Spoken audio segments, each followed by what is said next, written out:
What's up, guys? Happy Tuesday. And as you guys know, we get to talk psychology on Tuesdays, and I'm so excited to be able to be here with you to do that honor.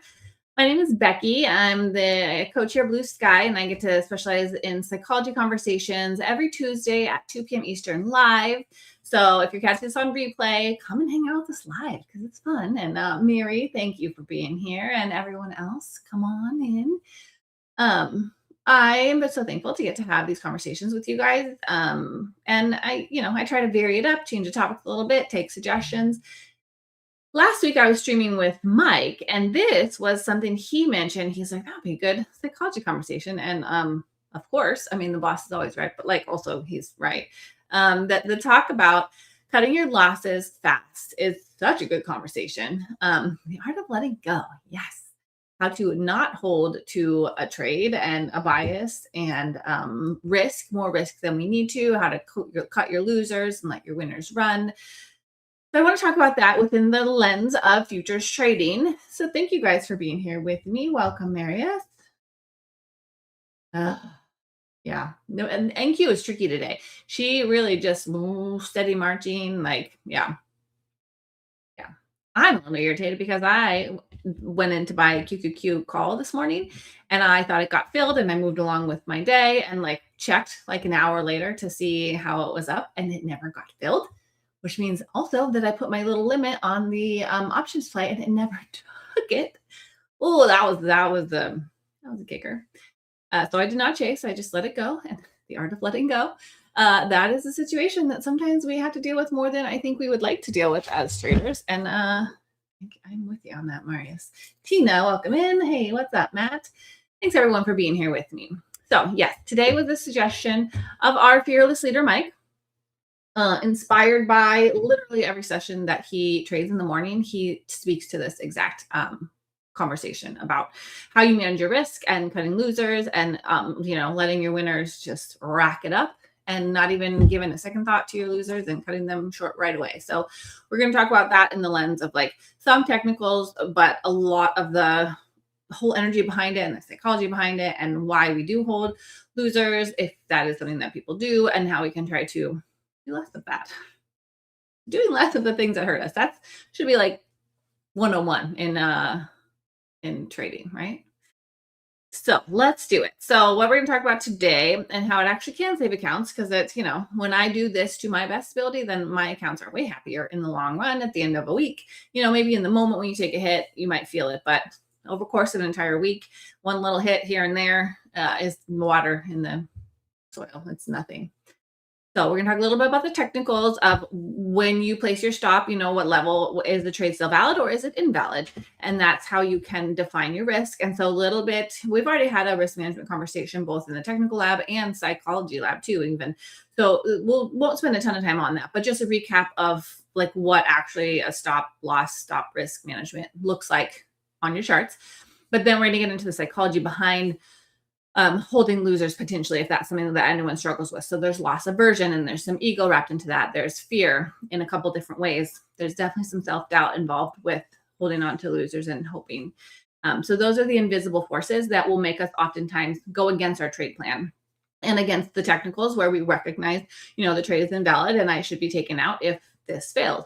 But so why is that just not the answer? Why is this even a conversation today? Well, it's because the psychological things underpin sometimes the way that we choose to manage our trading. And then tools that we can use, things that you guys maybe have or haven't talked about that can help us stay in line with what we know is generally the best situation for our accounts. Now, so when thinking about this book of this lab today, this topic, of course, my mind went straight to the book by Tom Hugard, The Best Loser Wins. And so that is the core of, I used quotes from that because I've read that book a couple of times. I read it first 4 years ago, at least. And then I seem to reread it. And by read, I mean Audible, because my life is busy and I get through content a lot faster if I can just pop it in my ears when I'm doing things.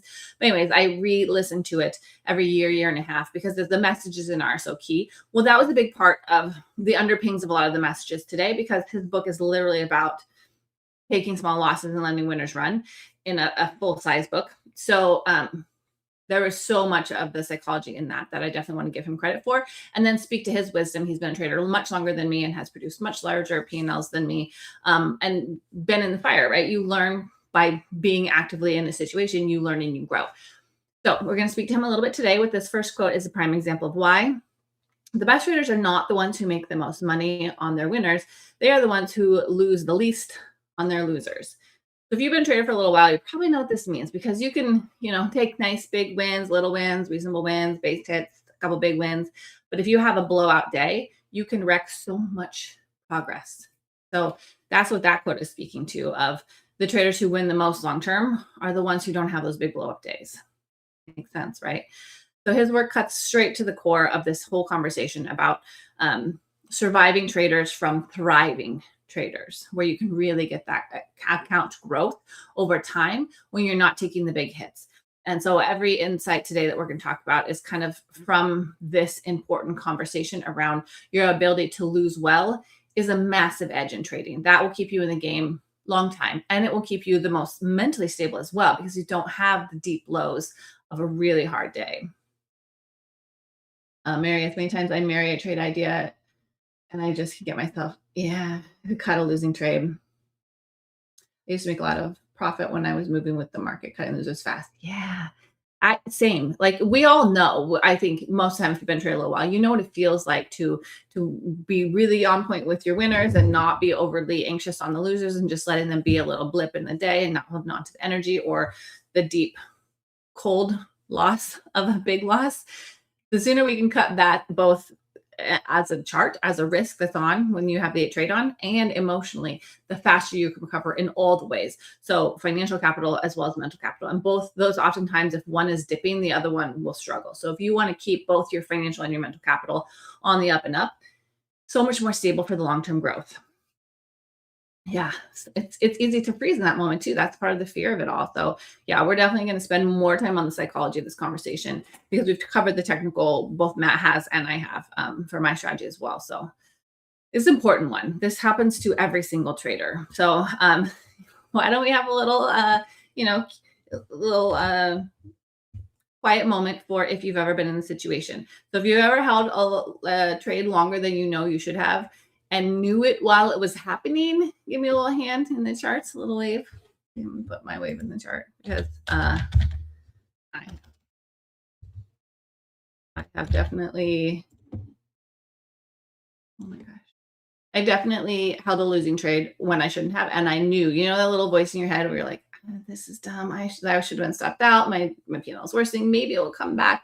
You felt it. Like, I have experienced that. I think every single trader that I've ever traded with knows this moment and can speak to it, and can think of a visceral memory in time where this really bit them in the butt. And so holding a loser too long is one of the most universal and costly habits in trading. But the good news is that we can fix it just by pure awareness, you guys. When you recognize that you're doing something that is a problem, and you shine light on it, and you call it out of the darkness, basically, and recognize that there's something that we need to fix, you automatically are going to have, you're going to grow from it faster. Thanks, Tina. Yeah, same too. So that's what we want to talk and address today. The most common mistake is letting a small manageable loss become an account threatening drawdown. So let's not do that if we can. So let's talk about it so that we all can do less of this as we grow and thrive as traders. The goal is to only ever take small intentional hits so that we can stay in the game long enough to win. Sounds like the dream, right? Sounds like where we're trying to go as traders. So definitely my situation as well, of how I always want to operate as a trader. So let's cover technicals here for a minute. Define the exit before you define the entry. Do you guys do this? Because it's a good point. Every trade needs two answers, ideally before you get in, right? So what data or level supports this trade? Why do I want to? So today, for example, why do I want to get in a long? Well, there's a lot, right? The larger time frames that support the value migration, the gap up, the momentum, the positive earnings that are, shoring up this trade that we're in right now. There's price structure. There's good volume at every opportunity. Every breakout is breaking out on volume. The order flow, if you follow order flow, has been just marching up and up and up today. We're breaking through resistances. They are offering nothing but a tiny blip on the chart. Every resistance is just a little blip. It's not having any meaningful impact. So, for example, today, there are a lot of evidence for longs. So you need to have that in order to enter a trade. I see the data that supports my long. What else do you need to know? What level or event invalidates my idea? When is my trade wrong? How do I manage my risk? What would it look like to be stopped out because all of a sudden something comes out, there's a tweet or whatever the hell that just takes everything out. It invalidates the structure we are currently trading in. So the long, what would make your long today fail? That means that's where your risk needs to be covered. You need to cut the trade if this thing falls, if this level falls. Another Tom Hugart quote, if you don't know where you're wrong before you get in, you'll never know when to get out. So this is the argument behind having a plan before you enter is I want the long because of X, Y, Z, and I think this is the place to get in. Where am I wrong? And if you don't know those two things, then you're gambling. It's a part of the structure is knowing when you're wrong. That way you know how to manage it before your emotions get wrapped in, before your P&L starts to go for the better or for the worse. Having this delineated beforehand is going to be really powerful for you. So holding versus folding is the key question that we're talking about here today. So if the data is unclear, you want to default to exit. So this is like when the trade is progressing and you are in the trade. These are different reasons to get out. So if it's unclear and it starts to wonk around and it's confusing and you hear this, something makes you uneasy, you can cut the trade. You can default to exit and protect your capital. This is kind of a gray area because this gives you the freedom to have some intuition of like, I don't like this trade anymore. It's not clear. It feels less muddy. I thought it would take off by now and it's not. It's just hesitating. That can be a reason that you exit. You don't have to hold if it's getting muddier when you're in a trade.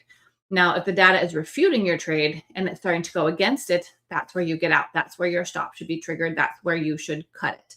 So say you're going for a long and you're saying, it broke this level and it came back and it held at this level here. And so my trade plan is that it should go up from here. So then if the bottom of the candle you entered on gives and we're breaking lows, maybe that's how you determine your stop loss placement. So in that situation, if that breaks, that's refuting your trade. That's breaking the level that you're leaning on. So then you cut it. So exit immediately is basically a stop loss getting hit, a stop account, a stop order getting hit, right?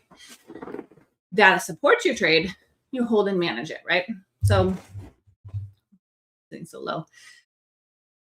So that's when you hold the trade, right? So these are ways to get out. The first one is if it's unclear, uneasy, it's not doing what you want, you don't like the trade anymore, maybe more data has come in and it gives you a different bias. You have the right to run your trading business and you can cut it. That will protect your capital at least. You didn't take a full hit. Also, if the trade is invalidated means you're level folded and the other team takes the ball and you don't want to hold an outsized risk. So you get out. Big stop loss. What's up, Nas? Welcome in. Welcome in, everyone. People are trickling in. We're talking about how to not hold losers, how and why, and the psychology behind it. So we're just kind of getting into it. So welcome. When the data supports the trade, you're good, right? We're gold. Our stop wasn't threatened and it's moving in the direction of our ideal trade outcome. Like today, it would be marching up. So then you just get to decide how you want to manage your trade. If you want to scale, where you want to scale, what it would look like for the trend to fail, how you might want to manage it on the winning side. That is a discussion for another day. We're talking about when it's dancing around your potential exit and what you need to do if your trade is not working, because we do not want to hold on to losers and have our emotional and our financial capital take that hit. So a powerhouse before you get into a trade is understanding when your trade is invalidated. That's the technical edge of this. Your playbook must define in writing. So if you guys don't have a playbook, we talked about this last time as well, about having a written out strategy of on a trending day, I take longs in the pullback. That's a pretty basic trading plan, right? You can outline it in multiple ways. You can have confluences that you'd like to see, different data points that support and validate your trade. But say you have that. So then in writing on these trending days, when I'm taking a long on the pullback, what does it look like for the trade to be invalidated? So then you basically write out the conditions that justify staying in a trade. If the price no longer matches those conditions, the trade is invalidated. Getting out is not failure. This is executing correctly. This is being a risk manager. This is that traders are risk managers at the core of the role of trading. So if you say price pulls back on a long day, it gives you a doji or small body candle with volume, and then it breaks to the upside. That could be an entry criteria. So then if you get in on that break back upward after the pullback, a lot of times people will place their stop underneath the doji candle that created that little corner, that little turn, in trend continuation. If that's the case, your stop goes right underneath of that. And then for some crazy reason, the trend is over and data starts to shift, something's going on. Maybe the resistance was more strong than you anticipated and it folds. That's a risk that should be reasonable within your account. And your leverage size is based on how many points that would be if that level failed. So that's the kind of the data basics of what it looks like to have a trade invalidated for a lot of people's day trading systems. You can have it slightly different. Again, just having a clearly written out risk management plan ahead of time when you're not in a trade is what needs to be honored in that moment. So do you guys do this in your last 5 trades? Did you write down your exact price or event that would tell you the trade was wrong? Yes or no? I don't write it down at this point. I think that more traders don't than do. Some people do take notes throughout their trading of, if 84 folds, then long trade is off. That helps some people to write it out. I will just, once I get my trade, I will place my stop loss on my chart. And then I should not deepen it is my rules. I can, when the trade is first starting, I can sort it out based on what size I get in. Sometimes if I add size, then I will adjust it. But then after the trade starts progressing, you don't need to give a trade more room. That's risky because you're accepting more risk than the original plan was. That wasn't your original trade plan if you're trying to give it more room, especially if you add size. So if you don't have a predefined level, then you're not trading with a clear rule. If it's not defined before the trade, your brain can rationalize staying in. This is a cinch point why I had to start with the technicals, because if you don't have a plan understood and established before you enter the trade, this is where your mind can be like, it's still kind of holding, it's still kind of working. I'm still building my position.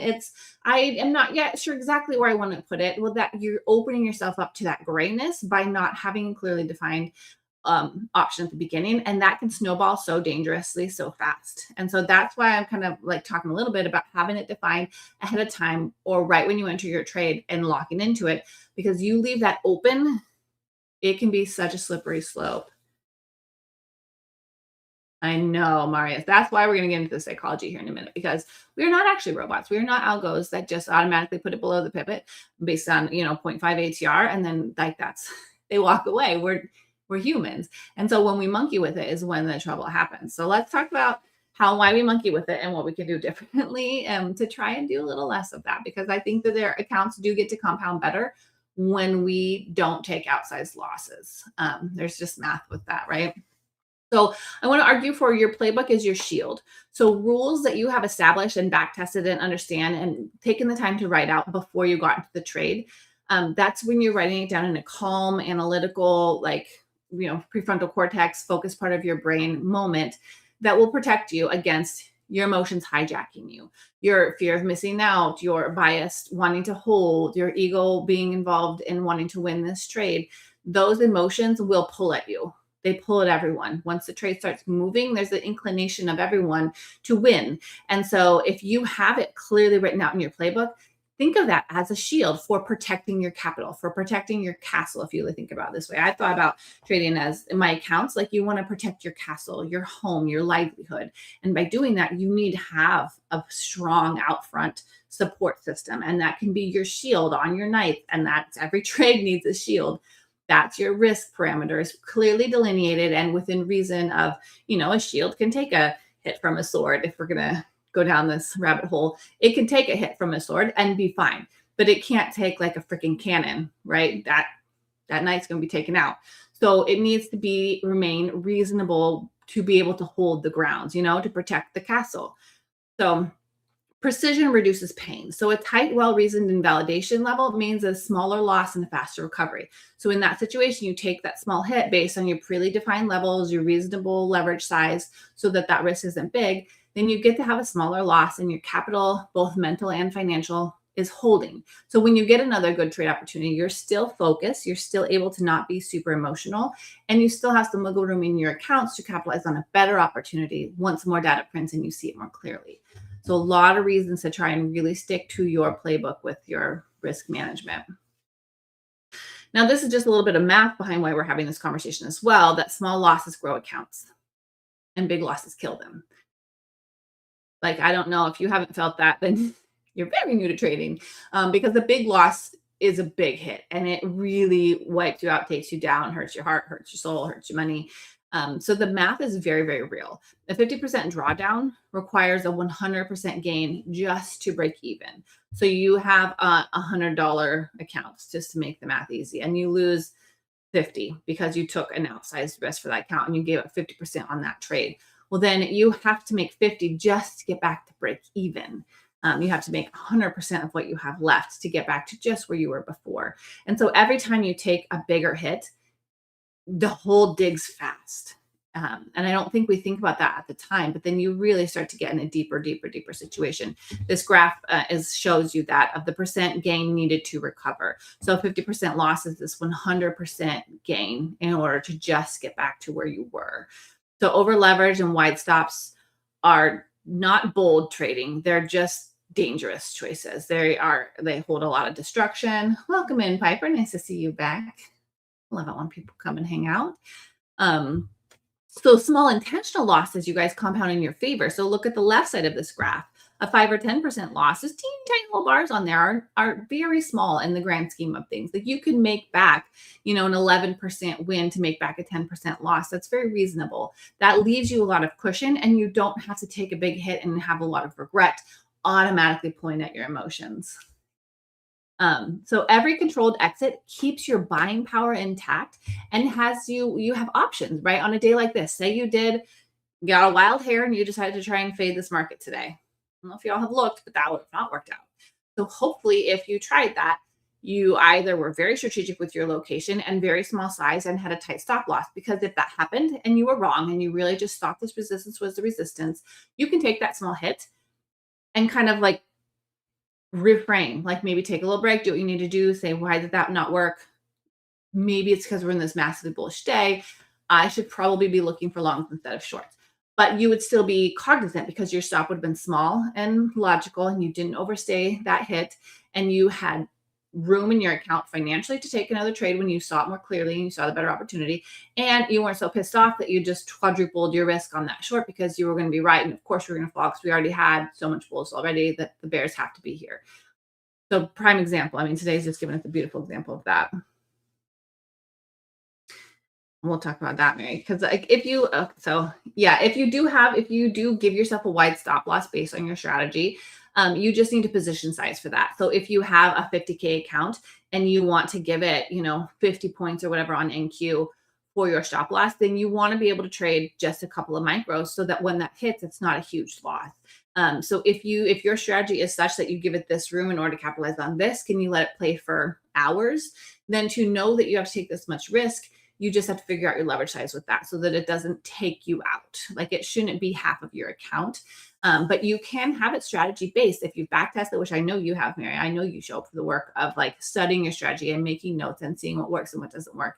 And when it's invalidated. And so that's something that each strategy can have. It can be various person to person based on your strategy, your data, the way that you trade. But just make sure that you're not putting at risk 50% of your account, because that is tilt-worthy situation and that causes a lot of damage. That causes you to have to recover 100% to get back just to where you were. So the math can be a little bit variable per person. Bias was downside, but you saw uptrends, you went against your bias. So you traded with the data, Piper, which is good. It's good to be able to recognize the bias can be your bias based on thinking something will happen. But when the data invalidates it, we get to switch. Like flexibility and adaptability as a trader is powerful because you can stay cognizant with the market and what it is doing and adjust and recover quicker. Holding trades when you're in profit is just as hard as closing trades. Yeah. I feel like closing as soon as you're in profit is fear. Yeah. That's loss aversion as well. And fear of giving it back. And that's something that just grows with time. We've done a psychological psych lab on that at least once or twice. I can message you with it if you want. But it's very real to struggle to hold. It's actually called holding winners. So if you look in the psychology lab section of BluSky, this conversation is very true that it's hard to hold winners. And that's something you have to ease into and improve with time as trading, because those numbers can be startling as well, which is a skill to develop with time. Just as important, similar importance to not holding losers for sure. I've done that too, Marius. That's why these conversations truly help me be a better trader. because I struggled with them. And so when I have these conversations and I unpeel back the layers of the neuroscience behind them, psychology, I do better. So Tom Hugard again, lose small, lose fast, lose often if you must, but never lose big. He's made millions as trading. He's written at least one excellent book, The Best Loser that I'm quoting today, and he's done a lot of like he's done very well in trading. So we listen to the people who have done what we want to do, right? Yeah, awesome, Piper. Okay, let's dig into the psychology because that's the heart of what we're talking about today and how we really, most of us, that's what screws us over, honestly. When you are holding your losers too long, it's because of psychology issue. It's not generally, once you have a strategy and a playbook and understanding of like if the level's invalidated, your trade fails. Once you have that technical, which you can learn pretty quick and write down and try to honor, then if you don't do it, it's your brain, it's your emotions, it's your psychology, it's your subconscious energy. So that's where we get into trouble with this. It's not your analysis, it's not the market, it's your nervous system.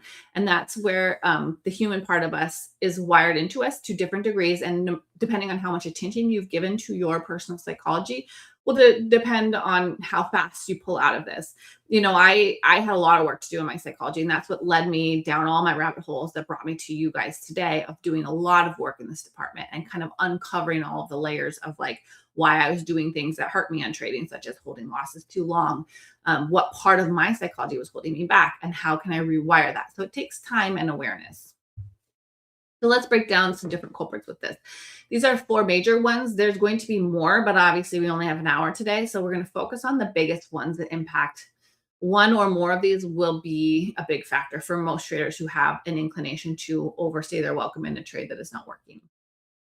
The loss aversion, if you haven't really thought about it before now, it's a different term, but it makes so much sense when you think about it.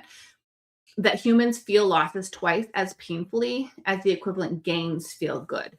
Your brain fights to avoid realizing a loss, even when staying makes it worse.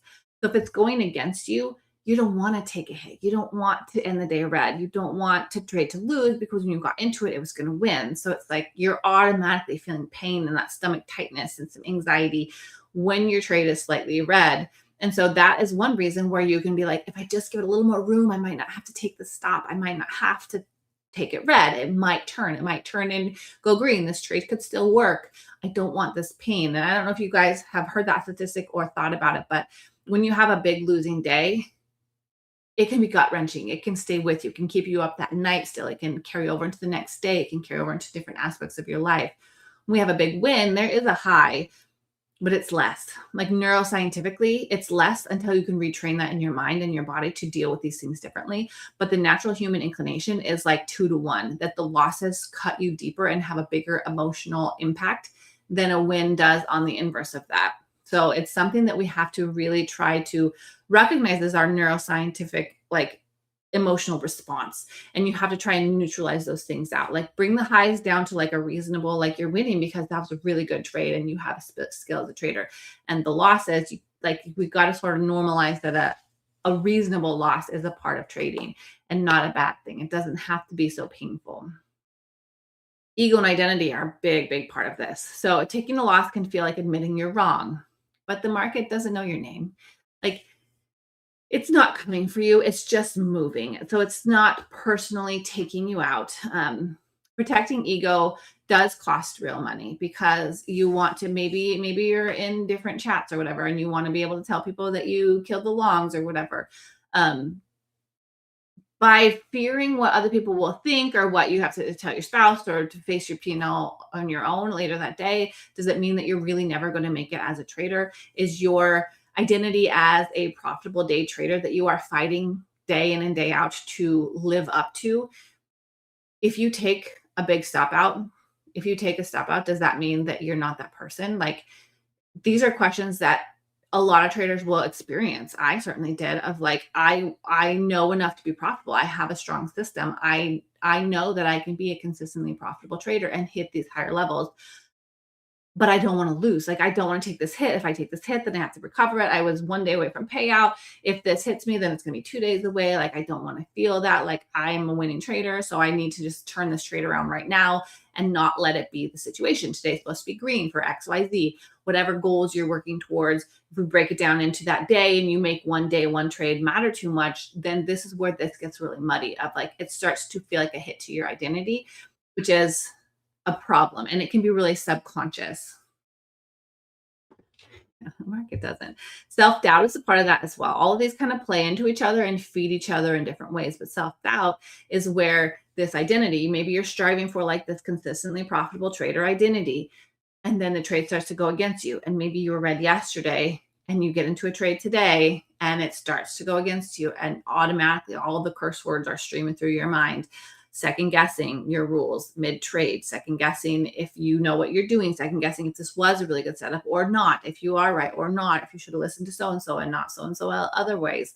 That opens the door to paralysis. And I think, Mary, you said about freezing, right? So self doubt is a big contributor to freezing in the moment, because then all these thoughts muddy so fast. Like, the second guessing is like the biggest, most dangerous thing for freezing in that moment of like the fight or freeze or fight, freeze, run, fight, whatever.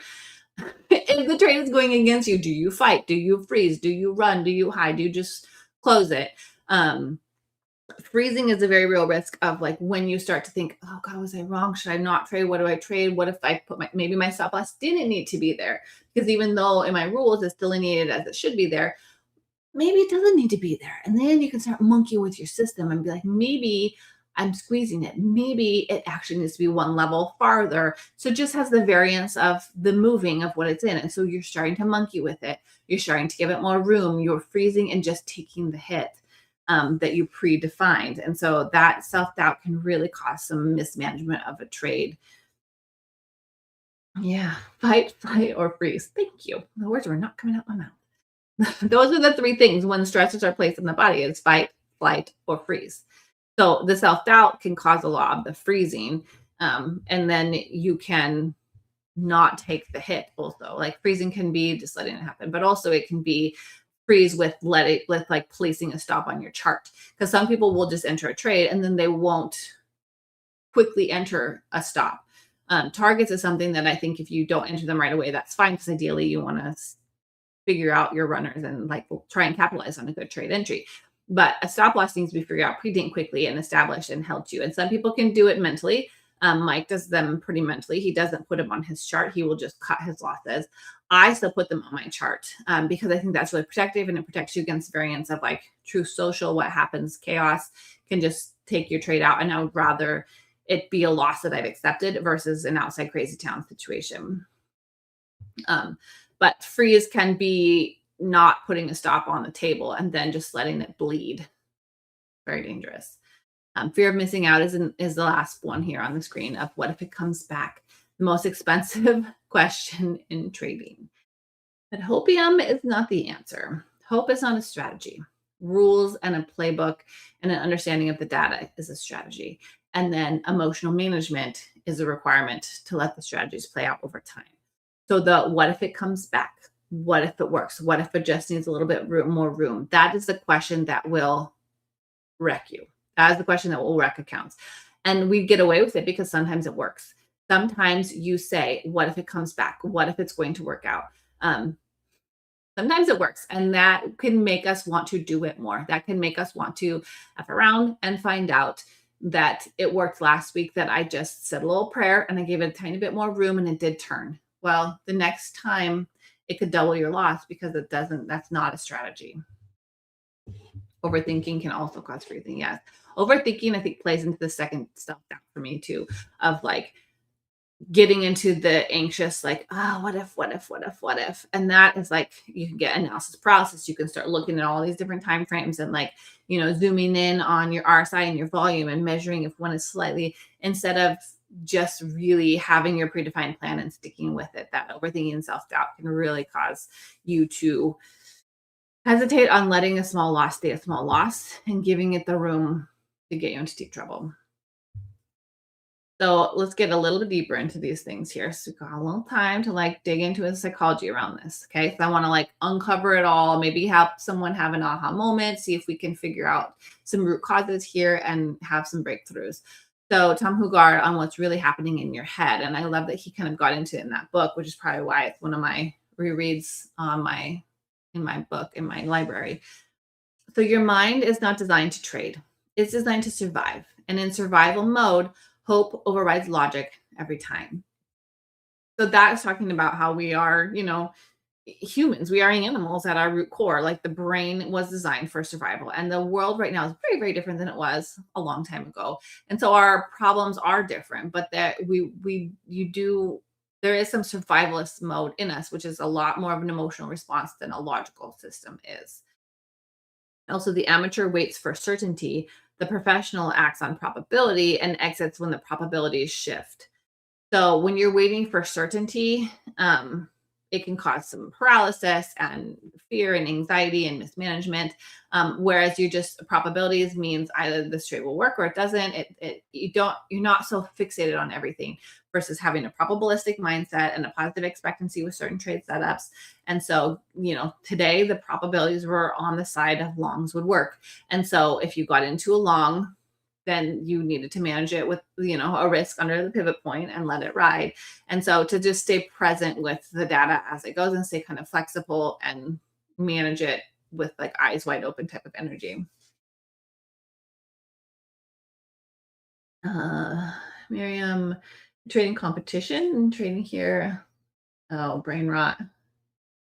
Yeah, trading competitions are hard for earlier traders in your first couple of years, honestly, because it creates another psychological stressor that you're worried about. Like the competition of something it should be you against you in trading. It shouldn't. There are places for that. When you get really deep in your career and you have a lot of skills, you can challenge yourself in certain ways. But in the beginning, when you're still really fine tuning everything and building your competence, it's stronger to do you against you for quite some time because there's still things to improve. Like I still have plenty of things to improve. I think most of us would say that we have a lot of things that we could fine tune and really make sure we're doing a great job at for quite some time before you really want to be competitive against other traders that are competitive. And so I would, that might cause some psychological risk of getting into a competition and trading competition on the earlier side. Some people can rise up into that and take the challenge and hold really steady and put it in its place. There is going to be an added psychological pressure to a trading competition. From a neuroscience perspective, we're wired to go into fear survival first. And if we do, then we go into good, happy space. Yeah. Lost my focus on trade my setups. Yeah, Miriam, that would be tricky. Yeah, fighter survival mode is tricky because you get scrappy and you can get really fighting. You can squeeze trades and mismanage and oversize like that. It takes your focus off of good, strong trading based on your strategy, which is generally always more productive and more profitable when you're trading a strategy with a positive expectancy. And so that's where we want to try and stay, which is the focused, non-emotional, non-fight or flight brain mode. So that should be the goal as a trader. So what does this mean, right? So your brain is running in ancient survival mode on modern market. That's where there's a misalignment. And that's why psychology is such a thing to talk about. So recognizing the feeling of wanting to hold is the first step to overriding it. So that's what I'm talking about, awareness. If we can think about the things that we do that get us into trouble, how can we shine light on those and be aware of them and try to manage and pivot and grow through them? Because that's the most powerful stance. So notice the urge to rationalize, because that urge is a signal that you're trying to monkey with your trade. And that is where you want to be like, oh, it's going against me, but what if it holds at the next level? But maybe I should have given it more time. And if I'd have gotten this better entry, then I could have taken on a little more size or a little different risk. And what if this happened? So you're second guessing your system and the trade plan that you got in on. So when you buy or sell, it's based on a trade starting, a trade progressing. You see what you need to see in your data in order to go long, for example, of today. So then the level that you decide this was the pivot that I'm hiding behind, and then I might one bar it up as the trade progresses. if that's your trading strategy, there shouldn't be a lot of rationalization. Maybe you can rationalize, think about where you want to scale out some profits. But your risk management should just be kind of rote, like that you have decided based on your back testing of how I want to manage it on maybe say the 5-minute chart. Then that's not something you need to rationalize. So if you're starting to find yourself, hear yourself, this is the early red flag of like, but what if, but maybe I should, what if this could hold, you start questioning yourself. So then you want to pre-commit to your rules during your calm analytical moments, because by staying ahead of time, either at the start of your session or at the start of that trade, even if this level folds, I don't want to be in a long anymore. You can even say it out loud, just in the privacy of your own little home office or whatever. When you put your stop on there, when you get into the trade, like this, you're pre-committing when you're not emotional, when it's not threatening your stop. Because when you get in, it's right around, that price you get in because it got to that price, right? And then if it's going against you, that's when you start to get slightly less calm, slightly less analytical. You might want to start rationalizing. So if you pre-commit at the start of every trade or every trading session or both, that I'm going to honor my risk management rules, that will help you stay steadier longer because it's fresh in your mind that you just decided you're not going to mess around. And then your execution should not be emotional. It should be mechanical. So if we can catch the urge to rationalize and just say, my mechanics mean this is what I hold and this is what I fold, then there's less risk with that. Try to combat myself forward. Can always get back in lower. Yeah, see, that's one that you can say. Like if this was my trade plan, if this level folds, then I'm not in. And in the case of today, where the longs were the clear winner in the trade direction, if you got in on pivot and that pivot folds and your stop gets hit, you could easily do exactly what Ford suggests and say, if it keeps falling, maybe it is the next level low, but I'd rather take a $300 loss and then wait at the next level and see what's going to happen there, and then try again if I get my data entry criteria, and then another small risk or what have you. And then you're not taking, a $1,000 risk by widening it the heck down and letting it fall against you without a clear plan and already breaking your rules, opening yourself up to way more risk. You can always get back in when you take those little hits. Like that is something to remember, because it will absolutely ground you in this period of like awareness. When you're considering monkeying with your stuff, you got to talk yourself out of it. You got to have strong self-talk of like, literally, I can take this little hit because my accounts are fine. And I could see a better trade down the line that might look better, have better risk, and it would work in my favor more quickly. Just a great example, Piper.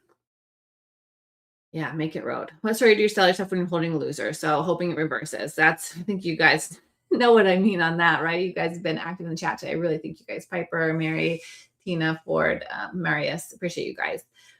Because everyone's story is going to be slightly different. So you can just think about your go-to, like, what is it that I do that makes me give it more room? Well, how do I rationalize that? Because if you make it personal, you say, when I say, I think I did. That was my thing for a long time. Just one more level down, one more support resistance below. It's got to be where it folds at. And so if that's what I'm telling myself, that is me taking on more risks that I did not plan for. And that is F around and find out territory. And so that was a risk for me that I have to remind myself of. I have a strategy for a reason, and it compounds over time. I'm not trying to take outsized risk. So if we can have awareness on how we F around and find out, then we can intervene and we can have tools in place that protect you. So guardrails before the market opens, that will help you do less of this monkey business. So account lockout is one of them. You will set your platform to lock you out after hitting your daily loss limit, and that removes your ability to override it in the moment. And so that is an option that BluSky absolutely has, and most trading platforms will have, where you can say, I won't lose more than $600 a day for this account size and the way that I trade, the size that I trade, and MNQ or what have you. And if that's hit, I want it to shut me out and cut me out of that account for the day today. And that way you literally can't override it. And you can say, based on my trading strategy and my entry levels, then I get to take, 3 micros for this trade, and I have to honor this because that gives me 2 shots to fire, in which case, if I just can't get in sync with the market and I cannot figure out how to make a good trade in these market contexts, then I don't want to have my risk on the line today. There will be more opportunity. I'd rather not bleed it down. So that is a tool that you can absolutely use. This is difficult for a lot of people, the account lockout. I have to say, moving stop loss do cost a lot. So you learn that lesson, Miriam. an account lockout, I have done it both ways. And I like having freedom of not having it because sometimes I really can see the better trade after I take a hit. But I've also had days where I have had outsized losses and I don't enjoy that. And I don't want to have to reset my accounts because I wouldn't let a small loss stay a small loss. And so I set my daily loss limit with, a good amount of distance so that I have room to repair a day, but not so that it will blow the entire account in a day because I don't want to wipe out a whole week's worth of progress in one trading session where I got real fired up. That is my personal choice of where, like, a sweet spot, I would say. Having too tight of a lockout is just going to piss you off, because it's barely a shot. You barely got to fire like half a shot and you're taken out of the day. And then you could see a really good trade.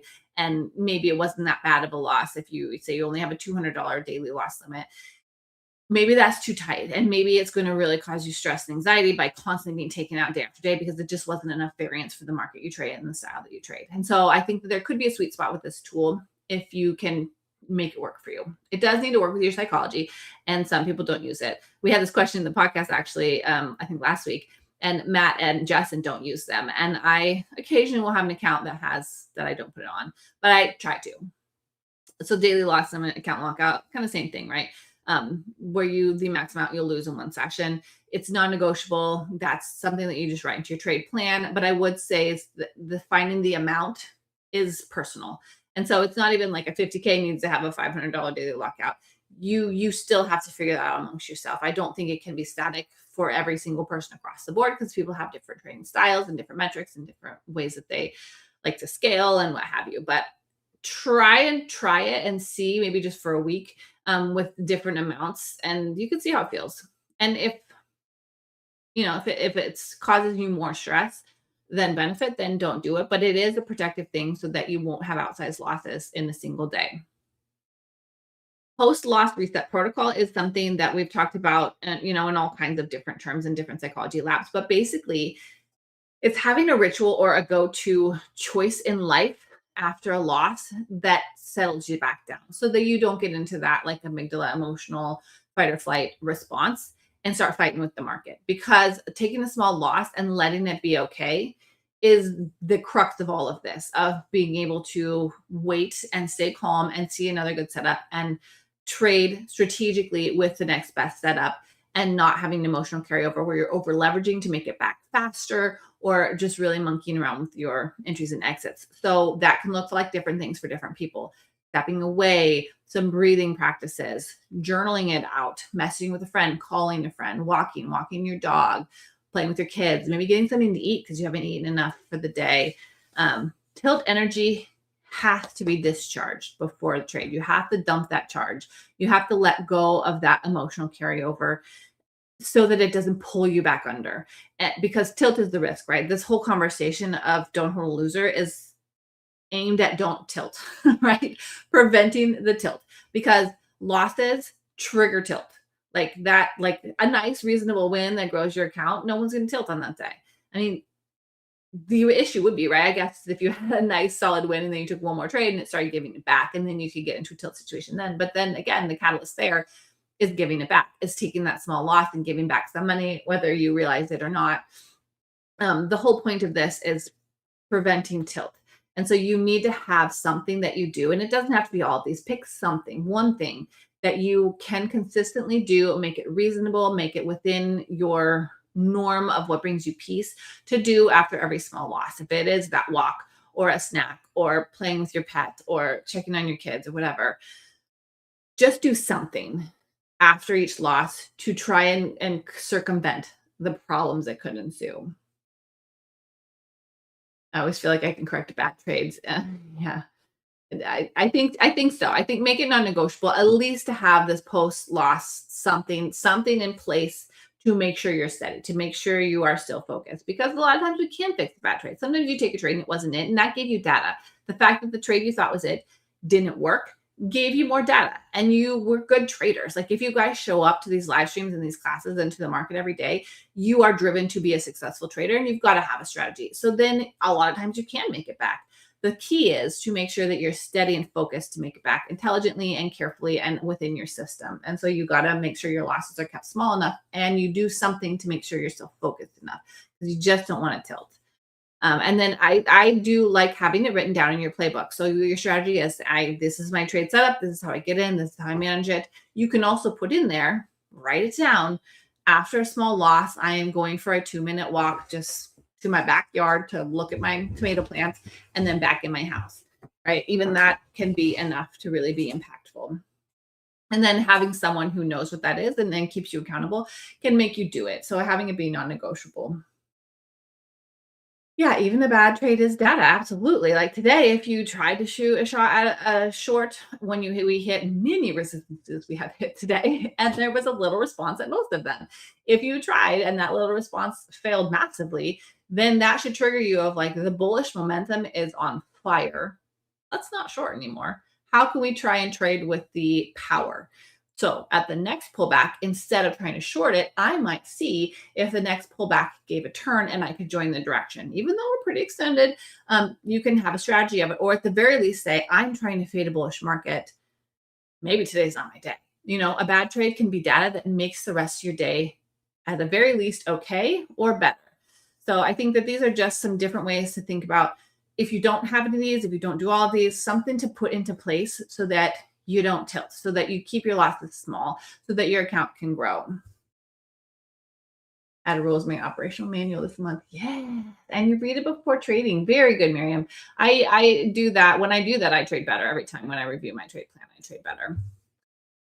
So a small, clean loss is contained. A big, messy loss creates tilt, which was the conversation of our Market SkyCast recent podcast, which is on our BluSky TV channel. If you missed it, we talked about that the other week, about not getting into trouble with tilt. And so that's the whole point of this today. Tilt is the emotional state triggered by a loss that feels unfair or avoidable or too large, and that causes revenge trading, rule breaking, compounding losses, all kind of chaos. Accounts are blown, then you reset and you blow another batch of accounts, because tilt is a very real, unstable mental condition that costs a lot of money, that takes a while to get out of. And either the market, you tilt all the way through market close, or you tilt until your accounts are all blown, or something will finally causes it to stop, and then the regret starts.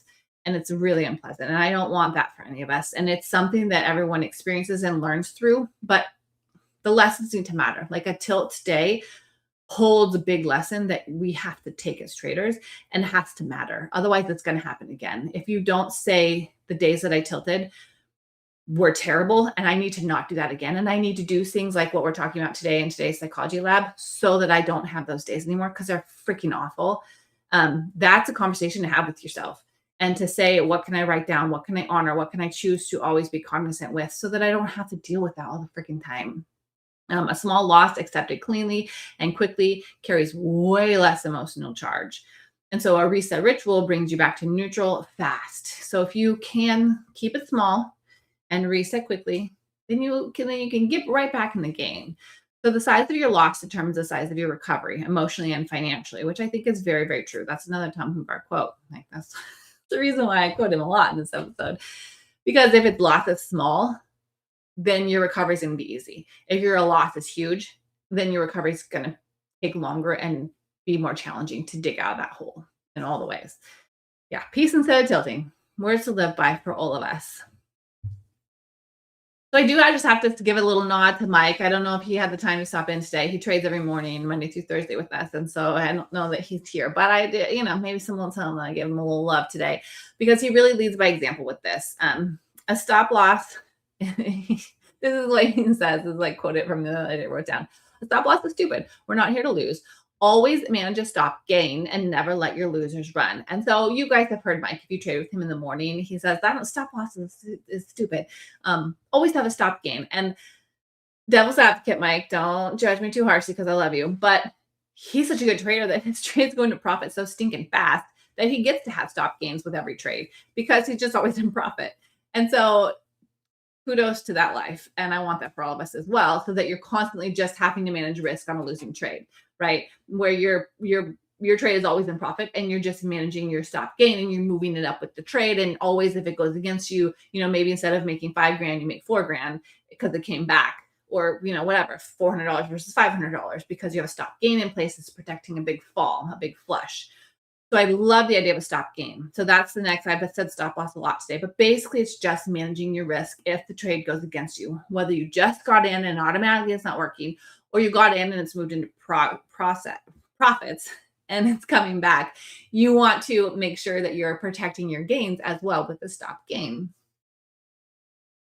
Never give a loser room it hasn't earned. I love it. Yeah, dude. Right. So his discipline in cutting late losses quickly and never letting the winners turn red is so powerful. And never giving a loser any room it hasn't earned sets the standard for what professional trading looks like here at BluSky, which is such a model for our behavior, right? We don't want to go from green to red because that can trigger a tilt all the time. And so I love how he will say when his trades are progressing, he's like, I'm not giving this back. Like if, the 471 level breaks, then I'm out of this. Like I'm not going to let this trade turn. And so that example is a profitable trader because when you gain, you want to lock it in and just keep letting the accounts build. And so risk management just has to be on point. Like it doesn't ever need to be outsized. And if you're an early trader and sometimes you get in a trade and it doesn't go straight into profit, that's where a stop loss is still a situation before your trades are just always automatically in profit and you get to manage a stop gain. Earlier, when you're not locked in with excellent entries all the time, you might have a stop loss situation where you only want to lose $300 on a trade versus $3,000 in an account. Either way, keep it small, keep it tight, so that way the losses don't take you out financially and emotionally. That's the situation. I have a lot to say today. So this is just the brief overview of what we covered today. Define your invalidation before entry. So have your stop loss based on your technicals that prove the trade wrong. And then that's the decider. That's the staple plan of how we approach this, right? And then non-negotiable daily loss limits, however you want to honor that with, if it's a hardware lockout, go for that. If you can figure out the amounts that works with your psychology to not be an added stressor, but to be a protectant. Your disciplined self appreciates that. Name your psychological enemy. Which one of those, what I had 4 up in the presentation earlier, which one is the hardest for you? Loss aversion, ego, self-doubt, fear. Which one is your lead hijacker so that you can call it out sooner and build strategies around recognizing that and be aware of it as soon as possible and flipping it. And then a post-loss reset ritual. What happens after a small loss that keeps you neutral, that keeps you from going down that slide of revenge trading it right away? Put something in place. Just one thing, either some deep breathing for a minute or a quick walk. So that way you can not tilt. Operation not tilt. And then make small losses your competitive edge, because small losses let accounts compound. They let them grow. They let it, say you do have a $300 loss and then tomorrow you have a $1,000 gain because you trade hits. It's a profitable week. It's a profitable 2 days. So this is why small losses are a competitive edge and they will keep you in the game longer. Way less reset fees, way less emotional triggers. That is a professional standard that I want for all of us because we get to our goals faster when our losses are contained. So the goal is not to win every trade. The goal is to still be trading when your edge finally consistently pays off. So when you're trading, it takes a while, months to years, to really have a strong playbook that you recognize which market condition leads to which trade has the highest probability and your best entry criteria and how you can most capitalize on that. All of those nuances within that scope takes a long time to really get good at. So as you're building all of that, you want to let your losses be small. That way you can finally have that exponential growth that builds when you do all the hard work here, when you're fine tuning your strategy. Not blowing all your capital in your first year is going to be so helpful, because then your family will still believe in you because you haven't lost a ton of money. You'll still believe in you because you haven't lost a ton of money, and your skill can grow. And then that P&L is a lagging indicator. That's where this comes into play, because once you have that skill and you develop the psychological habits that hold you steady, your accounts get to blossom beautifully. So that's the goal, right? The traders who make it are not the ones with the best entries. They're the ones who protect their capital relentlessly. They stay psychologically clean, steady. They show up tomorrow ready to execute. So that's the standard that I kind of want all of us to hunt. So that was a lot. We always say a lot. I always get an entire jaw of these labs. But I kind of wanted to cover all the angles of like why letting the hit stay small or have a stop gain in place really is the game changer in terms of the long-term goals and letting your strategy get really, really strong. So that way you can really start taking big wins and have the money to do it. Upcoming session on playbook, please. Matt, do you see that? We need to do an upcoming session on playbook because that might be a Thursday conversation. Let me think about how I can do it from the psychological angle too, and not fully technical, but I hear you. Yeah, Mary, put some time on your reset ritual because it's worth it. Don't revenge trade. Still tough for me. Yeah, the hits are tough. So you want to be able to reset your mental capital. It's good you don't revenge trade. I certainly spent some time revenge trading and do better now. That's what I got today, you guys. I really appreciate all of you coming to Tuesday Psychology Lab. I went a minute or two longer than I intend to, but I really am so grateful for all of you guys hanging out with me and engaging in these conversations. We have getting more and more robust chats every time. So thank you. Yeah, Matt, there is a lot on the Blue Sky YouTube channel as well. Matt has a great point. He's put some out there on Playbook. So maybe hunt that, Mary, of Matt's early technical labs because he's got some in there. Placing stop gain too early and getting wicked out. Yeah. So stop gains, I give more room for. Like I will go to a slightly smaller stop loss and then I'll go to break even. I don't like to squeeze my losers, especially if I'm trying to get them scaled. So that's a great point. That is something. See, awareness, Aaron, awareness on where you want to fine tune it, where you want to get 1% better is how you manage your stop gain, which is a skill. So look at your data, play with that because there's a way to do it a little less tightly, but improve. Thanks, Fiber. I appreciate you. Yeah, I post them all. Nick is awesome about getting me the recordings, and then I'll post it later tonight. So if you miss it or you want to share it with a friend, please do like and share with Blue Sky. You guys, we are here for you, all of us coaches and the team here at Blue Sky. We want all of us to play it with this market. So, Sinister, thank you. Oh, nice. Passed it. Good job. I'm out of time. Let me screenshot your question here, Sinister. Consistently percent. Let's talk about consistency and come back in power hour. I'm going to end this psychology lab here in just a second. And then Matt and I are both going to come on and we'll talk charts and ask more questions there, you guys. And we're going to dig into the last hour of the trading opportunities for today. And so I'm not leaving you yet. We got some little celebration to do in power hour today as well. So everyone, give us a quick moment. Don't go anywhere. We're going to reset for charts and be back in just a couple minutes, a minute or two, and we will see what opportunities we can find on the market, you guys. So I'll see you guys in just a minute. And then Psychology Labs every Tuesday at 2. Thank you all. See you in a minute.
Hey guys, welcome back to Power Hour. Thank you to everyone who showed up for Psychology Lab today. I do love Psychology Lab every Tuesday at 2. It's a great conversation today, inspired by the one and only Mike Tolbert.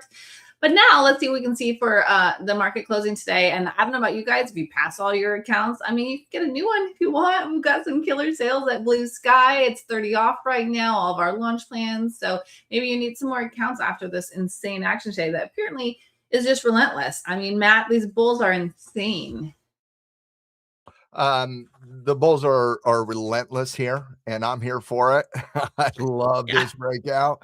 And we can obviously geek out on the 2-minute chart, 5-minute chart, 15-minute chart, 30-minute chart, hourly chart, daily chart, weekly chart, quarterly, monthly chart, quarterly chart, because they're all breaking out. And that's what, my friends, we like to call a multiple time frame breakout. MTF breakouts are the most powerful breakouts you will ever see in the market. When you go back in time and you think about some of the great traders of all time, yeah, you can obviously, we could debate for an hour the greatest traders of all time, but one of them was Richard Dennis, and he built his career trading multiple time frame breakouts. And that's where I kind of want to start here, Becky, is obviously we're talking bull here today. It's been a great day for the bulls, but a little bit of context of what's going on the longer term time frames, just to have a little bit of an understanding there. When you come out to the monthly chart here, and I talked about this chart last week as well, as we were coming to the conclusion of the week. And when you look at the monthly chart here, it supports bullish thesis and an expansion of the technical analysis. You had a good breakout out of last quarter. You basically pumped for about 2 straight months, and then you did what's called high end side development from a candlestick perspective. And when you develop high end side technically, with the wicks underneath and the bodies up at the top of the previous candle, that's actually a bullish setup. Bears push it down, they're testing it, they can't continue it. High end side development is pretty good. Monthly candle closes last week. We're starting fresh. This is like day 2 of this candle, and the bulls have been relentless, ferocious. They're taking control here. And so you're looking at that as a breakout. Okay, so we got the monthly chart breaking out here. You come down into the lower time frames, the weekly chart. What's it doing? Oh, consolidation, high base, square type pattern. You're breaking out of the longer term side of the equation. Both monthly, weekly charts support going into what's called a wave 3 on the weekly chart if you're an Elliott wave geek like me. Now, when you look at the daily chart, my goodness, continue to punish the bears, bulls. Just continue to punish the bears. Mind you, we might be a bear later in Power Hour, but keep this pressure on, because we're not just seeing the bulls take charge, we're seeing the bears run. And that's the thing that's equally important to understand. The bulls are certainly running here, but one of the reasons they're running is, I think Ace made the point there in chat a little bit ago, but bears are getting squeezed hard on the NASDAQ right now. The AI trade, which has been underperforming, that's not underperforming any longer. We started seeing some shifts in earnings behavior last week. We saw some shifts in the technical behavior late last week. You and I were discussing this just yesterday on the NASDAQ, standing out because of relative equal performance. Well, when you come from underperformance to equal performance, that's a shift in momentum. That's a positive thing for the NASDAQ. Now you're seeing them get squoze. And then when you just come into the intraday time frames, 4-hour charts certainly had an improving condition going into the week. Hourly charts, same type of conversation. And so when you're looking at the 5-minute chart in the context of today's price action, it didn't come out of nowhere. That's the number one thing. There was improving bullish technical conditions coming into late last week with reclaiming trend lines coming into the weekend. And then you saw the continuation of that analysis late last week, yesterday. And then you see this just rip your face off bull move here today.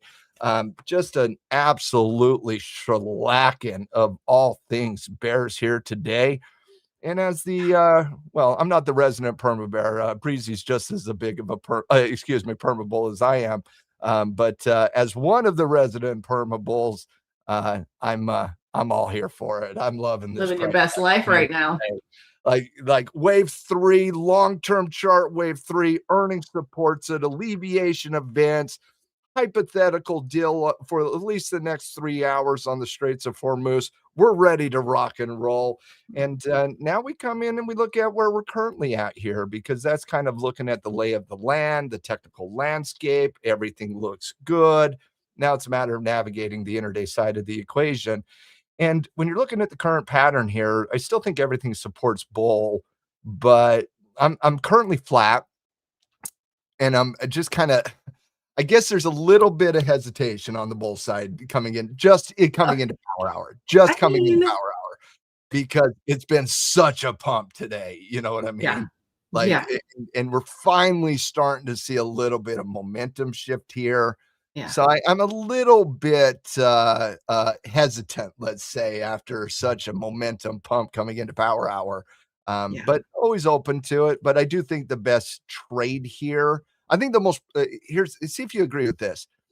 I think the most likely scenario is a slow bullish breakout here.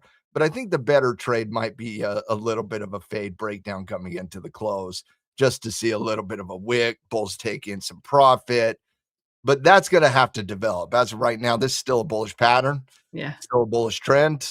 And I would still be looking at bullish until we start working towards some of these lower support levels on the ES. On the ES, like specifically here for you bears out there hoping for some analysis, just my strong suggestion here, don't fight the EMAs here. Just don't do it. Just yeah, don't do it. If you are going to entertain a counter trend trade here in a fade, you got to at least get underneath that 15-minute 9 EMA. If you can't, which you have not even tested today, by the way. yeah. So like that's got to The be a fade minimum. realistically might be back to that, and that might be the only freaking fade we see today. It might be because the Nasdaq's even stronger than what Yeah, we're seeing on the ES. Nasdaq actually had a really good pattern there just recently coming into the 5-minute chart. You're seeing the continuation of the fade there as well. So I don't think you can expect a power move yeah. coming into power hour, but real good day so far, no doubt about that. Yeah, the daily candles are ginormous and they have breaking through so many resistances today. I mean, every single trade has been slight pullback or even just a doji that was a Mhm. red for a second and then a pump again. It's just been kind of madness. But I think maybe it is like we have been hinting at for quite some time that we might see with this earnings seasons as like a multiple time frame breakout in terms of fundamentals also because the positive earnings and the AI getting some momentum behind them and the potential ending of war for the 18 millionth time. But then, there's a confluence in positive fundamentals as well, I Mhm. guess. And we had seen the nice slow slide down on the Especially daily earnings. that gave the setup. Like it's a good situation we're in right now from this pop from last week.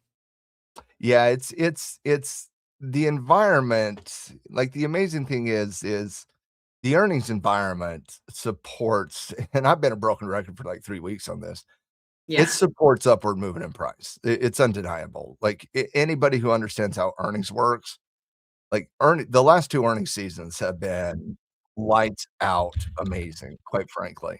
There's always flaws you can anchor on and talk about some of the flaws, but in general, when you're talking close to 50% blended growth right now, like, wow, wow. The only flaw was the ability to overcome 14 consecutive days of escalation on the geopolitical side, and it looks like that's getting alleviated this week, and the market's not waiting. Like, they're not gonna wait for ultimate confirmation on that, and so they're ripping the face off. Looks good here. Yeah. I completely agree. It's very bullish. So if you are in, manage your longs, and if you are waiting to hunt the shorts, I would wait a little longer. I don't know. Sinister, you're in a situation. Sounds like so you slayed a trade and annihilated your consistency by taking a lot of profits, and I have done that. So the situation is when you have an account where there's the consistency rule 50%, then that's where the daily profit loss limit is where you could put in place. So like if you do a 50K account, you don't want to make more than 1,550. That way you can honor that. But if you forget and you don't have something in place with an account where you have a consistency rule that shuts down your trade when you make half of the trade amount that your target is, and you accidentally kill it on your trade, you're just in a situation, my friend, which is like not the answer probably you wanted to hear, but there's no way around it.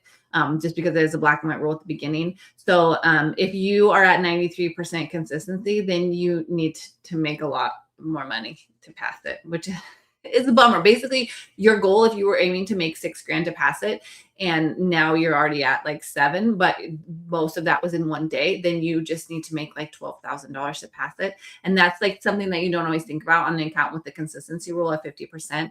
But you want to make sure you shut down your trade if you're still waiting to get past that to the free air of the accounts. To shut you out, even if it's in a killer trade, which feels like not right. But that's the game of these accounts, is that you want to shut it down at like $3,050 in that situation where, yes, you could have seen it flying to the sky. You just have to take profits in order to work within that system. So if you accidentally overshot by a lot, you just have to continue to meet the next target. So on your dashboard, it will say the amount needed to pass. And if that is not clear, if you can't see that on your dashboard, just send a ticket into our customer service, and they'll tell you right away how much you need to make in order to pass that account. But it's going to be a pile of money still, because you have to get it to where one trade, one day is only 50% of your total profits on that. So yeah, it marches with you on that. So it's something to learn from. Yeah. Oh, it's today. If it's only today, you can fix it. If it's within today's section, I just saw that, where you way the heck overshot. I mean, take a loss, get it back down there. You want to close your day with only 50% of your target. So not that this is ever something we would need to advise, but if that's your situation and it's within that same trading session, New York trading session, you can still fix it today. Just watch it and don't overlose. You're welcome.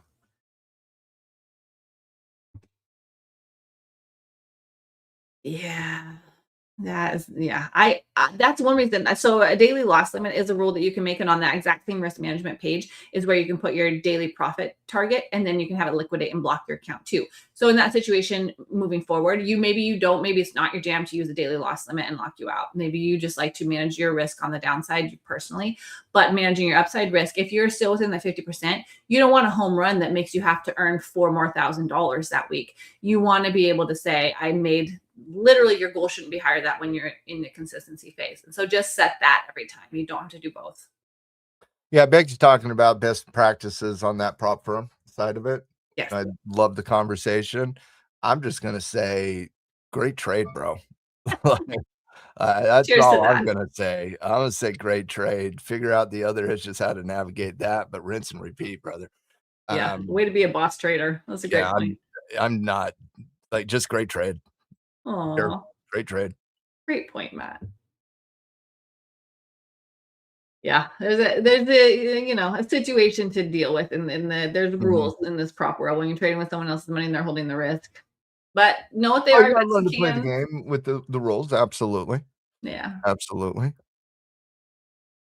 I am a little bit in the same situation you guys. Like I had a couple accounts that like it met my profit target and shut it down. And then so I had another account and I traded that. So I traded different accounts to take bites because similar, I trade props. And so I didn't let one run all day. Like cheers to you, Piper, for still being in this long since this morning. That's amazing. So you gotta work with your world. It's sinister. A lot of things got away from a lot of people today. Like, I'm a bull. I was expecting a bull move this week, and this is crazy. Like, the last 2 days has been kind of crazy, to be honest with you. Wild. And the reality is, not everybody's going to hit them all, but you had a great trade. Anchor on the positive. Figure out how to navigate the other rules. Mm-hmm. Yep, that's the lesson. And you know what? By saying it today, maybe you're saving someone else because we get to have this conversation about working within the scope that we're in. And one day when you're live and free flowing and trading some personal money, then you just let these longs ride. Manage your stop gain. Yeah, in toss today, I didn't have that issue. Yeah. Cheers for that. But I did go 2-0-1 today. That's what I'm at right now. 2-1.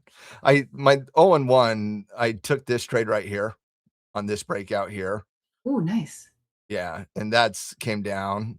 I trailed it to break even right here and Mhm. got stopped out, but, Mm. um, that's I might be 2-0-0 here in about 3 minutes.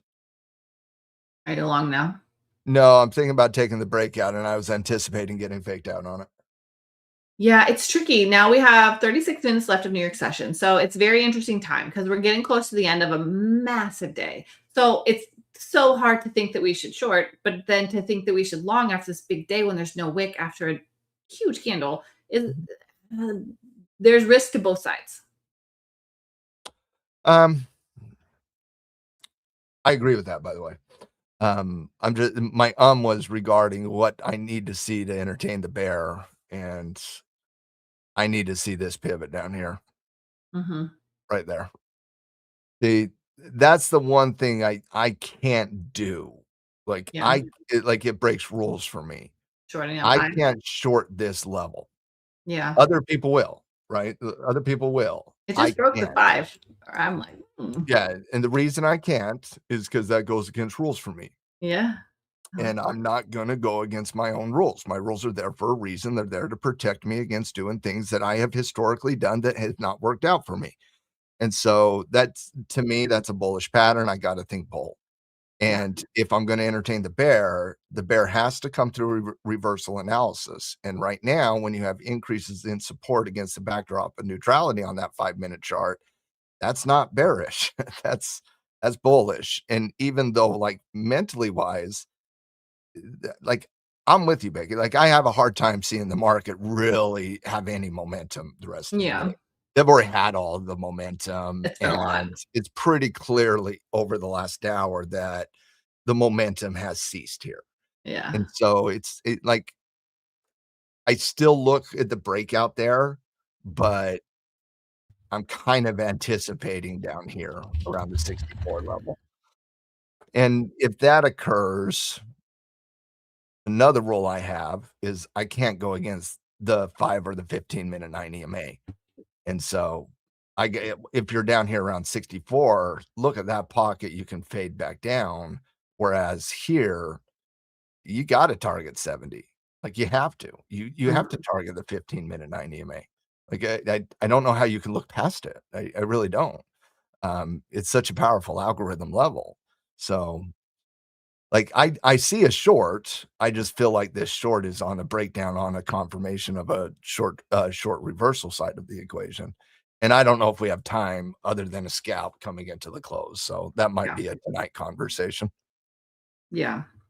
Yeah, this pullback now is interesting timing because it's not the very end here. So is it going to setting up for one more push up? Because it could. Obviously, we're bullish today, but this has been a break of structure, clean break on the 5 here, and it's threatening the 9 EMA on the 5 right now. It's like on it. So be very interesting to see what happens in the next few minutes of candle pattern. Are we just going to go Mhm. sideways and fizzle out, or are we going to do more of a pullback potentially? I know. I'm too long to long for me. I don't know. Same, That sir. sister. Cheers to skimming it down. Okay, so that's a good point of you needed to lose 2K and end up losing the whole damn account. So just when you get into a trade and you are losing, you can move it and see where you're at. Like say, put your target on there that will be at 2 can. Like don't leave it wide open. Like that's where you want to have a stop gain and a loss in place on your chart. That way you can control a little bit. So put your orders on there if you're in a situation where you're trying to deal with certain numbers that you need for whatever consistency. Put them on the chart and let your limit orders handle it without as much open-endedness, and it will help you Mhm. deal with these rules a little bit better too. Piper, sometimes the best answer to that question is exactly what Ace said, do nothing. And, not every second of every trading day is there a potential trade setup, and a lot of times you gotta call out your levels, wait for the analysis at the level, and be patient. Earlier in the session when we were rip roaring bullish, there was like 3 different high quality patterns on the daily chart. I mean, on the 5-minute chart. You had the ultimate breakout of the cash open, which I didn't trade the cash open this morning. It's one of those cash opens I wish I would have woke up a little earlier there, Becky. Yeah, dude. But you had a beautiful secondary setup right about an hour after the cash open where you based, caught the 9, broke out, beautiful pattern there. You also had an equally beautiful pattern here on a base where you kind of got a little bit overextended. And you can see the logic of the technicals. Look at the run here, 7650 up to the top level at 7700, ran about 54 points there. Then it goes from 92 up to the top level of 41. That's about another 48 points. That's called potential average yield. Market runs, gets to its extended position, consolidates, lets that 90 MA catch up, gets a beautiful breakout right there. I thought the third one was right here after that exact same consolidation, allow that 90 MA to catch up. Market runs from 34 up to 70. You see that slowing its momentum in that wave. You have very equal waves here and here, have a slowing down there, high quality breakout there, slows this momentum, stuffs, neutrality. So what does the overall analysis say? It says do nothing. You don't have an edge right now. And because you're consolidating inside a pattern, the only style of trading that you can do is scalping the high to the low, and that would violate rules for me, so I'm not going to do anything. And so the answer for me is do absolutely nothing until you got a better technical edge. I don't think you have a technical edge on a short. I just don't. I think you have a slowing momentum, fading philosophy that may or may not work out that's going against the trend. But on the 5-minute ES, you have a neutral condition. And after a pump like that, is that just consolidation in front of another move, or are we going to see some fade? We don't know that question. We don't know the answer to that question yet. If we did, the market would already tell us. The market would already be breaking out of 76, or it'd already be testing 64. But it's not. It's kind of stuck at 74 on an increase in support level. So I don't think that personally, this is just me. I don't think the data supports a short here. Not Yeah. yet. I just don't think it does. But I also don't think it supports a long. And so it's one of those things where I'm waiting on the edges to get breached. And so I don't have an opinion inside this range. I don't think anybody should. I don't think the technicals support an opinion inside this range. And if it does, it supports the bull thesis, not the bear, because that's still an increase in support against that support level, against that support level, against a flatline resistance. And when you have flatline resistance, but constant increases in support, whether it's a 5-minute chart, daily chart, weekly chart, monthly chart, quarterly chart, doesn't matter. That's called an ascending triangle or a cup and handle. And both of those are continuation bullish patterns. Yeah. Well, I just did a really quick short scalp. I get it. I get the scalpers. You But guys I'm have out an now opinion. because Yeah. of exactly what you said. So I just took that 5-minute, it's it on NQ, and then I got out because of exactly what you just said. Of like, if you entertain that, you have to recognize the context that you're in, that it would have to be a scalp because in the context of what you're saying, we're seeing higher highs and higher lows, and we just Mhm. had that little pullback now, and so deal in the middle is right. If you deal in the middle, be very fast. Um, That is the best. I should have just said that. I should have just said that, Ace. it's the Like high all the middle. other analysis. Let me walk through the technical jargon of everything when I legitimately just should have said, "Don't diddle in the middle, baby." Come on, everybody. We know this. We could get one more pump here. Like that was a neat, decent little pullback just now. Both of them did, so he could be giving us one more pump here. Yeah, it could be. I'm definitely not in the short right now. I'll take the break and I'll take it aggressively to 7,800. There might be a I'll take magnet the at break too. 7,800. I'll also take the break on the short. It's got to develop pretty quickly or we're going to run Yeah, out of time. yeah. I was very fast on that short. I think it lasted not quite the full 5-minute candle. Tip to Like tip. I guess the number one difference for me versus scalpers who will play inside this range is there's two aspects for me that have to be achieved for me to make a trade. Number one is I have to have an opinion at the level. Okay. Mhm. Everything in all of us, we talk level to level. We love our levels. We all have opinions at our levels. So I have an opinion at this resistance level and I have an opinion at this support level. I do not have an opinion here. Like there's too much data here. I don't have an opinion. I have an opinion here and I have an opinion here. The second thing that I absolutely need to see is a pattern at that level, because it's not just the level that determines probability. It's the pattern that goes into the level that determines probability. Patterns in the market determine probability analysis from a technical perspective. Trend helps, pattern helps, support helps, but it really is the pattern that determines the probability. Outside of that, you're just trading chaos level to level. So I need level one, pattern two, and then I can make a trade. And that oftentimes, those conservative rules oftentimes means I am going to make less trades than other day traders. It's undeniable. I made 3 trades here today, but time in market is probably equal. But yeah, I get those 2 things. I feel confident. I don't get Mhm. those 2 things. I'm like, all right, just trading momentum. Might as well lob a grenade into the market. Yeah. Having a strong strategy that you understand and stand behind is really where it's at. Like that's a sustainable system for long-term growth and like not having big emotional swings either because you're not just firing at anything that moves. Like it's very, very powerful example to speak to for sure. Well, and I do think there is maybe a little bit of a difference when people are trading like prop versus when you're trading in a margin account. Like, Mhm. I do think you inherently treat your own money more conservatively, personally. Yeah. That's what I've noticed. I mean, I think that's the situation. Like the risk is less to you of a tilt day. Like you don't hold that risk. The prop funding company does, and you have a reset fee. So it's just different. Like it's Mhm. creating different psychological experiences, and it's changing Similar, the game. similar, like, Yeah. very similar. Like, what I'm talking about is on the edges, right? It's not a major difference. Yeah. Yeah, exactly. Ace close and open quicker. Yep. I love that Piper. Hold it. Oh, if you Sinister. have your yeah, absolutely, Piper. Like, there's if you have a runner, let the runner run. That's what the runners wanna do. Give them a little bit of room, let it run. Yeah, Ace is a good point, Sinister. Try and find something that's not in Q or something that's I don't know. Find something to mess around in yields. I don't know, is gold being annoying today? Or crude Um, oil might be I don't consumption. wanna say it's being annoying, it's just being the same thing it is. We need to help Uh, Sinister lose a little bit. consolidation. What do we need help Sinister with? Lose. Oh, he wants to lose He needs to something? find a crap trade. Oh, well, let's go to crude oil. I feel like crude oil is gonna Let's be go to crude oil. in a You situation can today. gamble over here Yeah. on crude oil. Yeah, but I don't think they're sports it. I don't know what's going on over there. Take a fade on crude, maybe.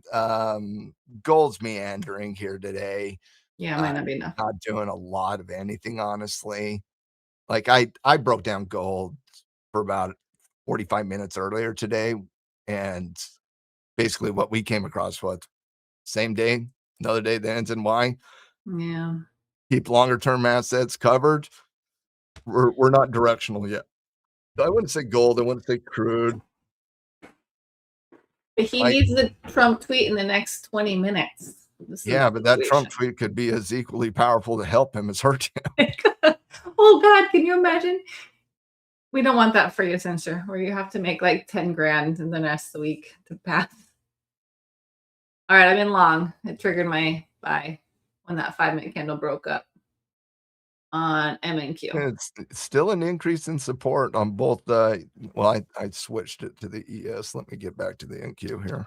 Let's see if I can scalp for a new high and then hold a runner to Lord knows Well, where. does the ES 7,800, does the NASDAQ hit 30,000 today?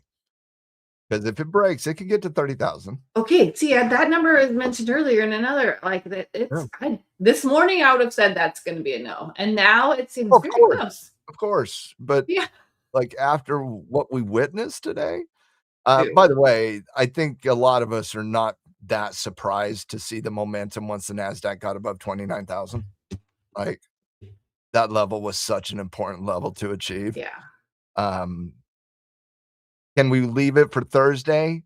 You're 80 points away on a 30,000 index. You wait for Thursday. You're asking to split the mid, Luke Skywalker. Yeah. Although I wouldn't mind some high inside development on the daily chart. I would not hate that at all. I don't. It's wild that it's the second day of August right now, and this monthly candle. What do we do with that? Holy moly! This is some. Kick your feet up and enjoy the bull move. I guess. Y'all Find crazy. yourself some awesome Nasdaq plays coming from lower points on the Oh chart. my god! Did you hear what happened to my QQQs in psychology lab? I know sometimes you work while you're side listening. So I did not hear that one. Oh my god! So earlier today, I was a side note because I wasn't gonna say it, but then I did. I saw the early momentum, and one of my futures longs, I went in and I opened and I got a QQQ call, and I did a limit. I moved the tick down just slightly on a 0 DTE call at like 45 minutes into today's session, and then I set my order. Of course, it's gonna get picked up. I got caught up. I got distracted. That would have been a home run. Oh my god! I looked like an hour later, and I was gonna be very happy. And that's a walk-off in the 9th inning of the World Series home run. That's God, I was so pissed. I should have re-entered right then, but I was like, you mean I have no position?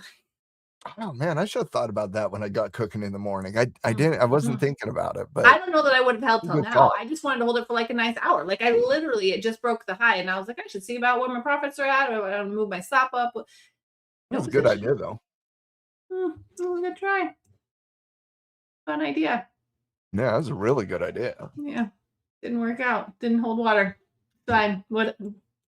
Maybe tomorrow. I just had to laugh. Like it took me like when you're staring at your phone looking for the position, and then it hits you. It's like, okay, all right, fine.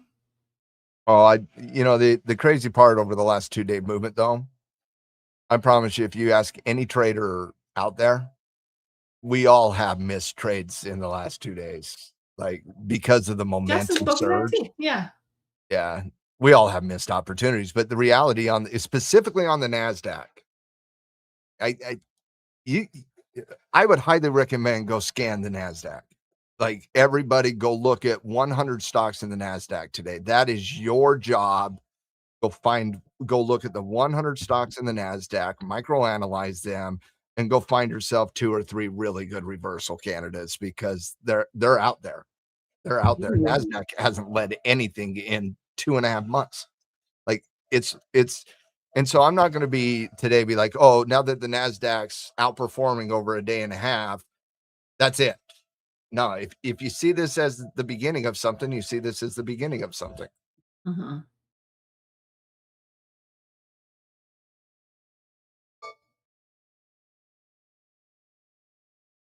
Great point.